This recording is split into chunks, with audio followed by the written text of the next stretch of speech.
stratégie d'investissement de Novaxia Neo est une stratégie diversifiée, donc bureau, locaux d'activité, commerce, et une stratégie d'investissement européenne, puisqu'aujourd'hui 40% du parc immobilier de Novaxia Neo est à l'étranger. Alors, au-delà de la qualité, bien sûr, des locataires, de l'emplacement, nous mettons un filtre supplémentaire au moment du comité d'investissement dans l'analyse du projet immobilier. C'est la capacité de recyclage de cet actif immobilier au terme du bail. Alors, prenons un exemple concret pour que ça soit beaucoup plus concret.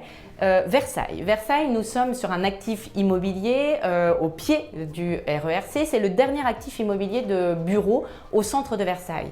Aujourd'hui, il est loué à 100%, notamment au ministère de l'Intérieur. Donc, on a la rentabilité nécessaire pour aller chercher l'objectif de performance de 6% sur 2022 pour Novaxia Neo.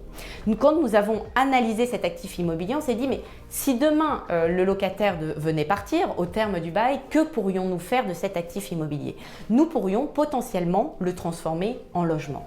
Alors, le job de Novaxia Investissement, c'est d'appliquer son ADN sur le recyclage urbain, c'est-à-dire de commencer à transformer administrativement l'actif immobilier, déposer le permis de construire, purger le permis de construire et le revendre potentiellement à un promoteur immobilier.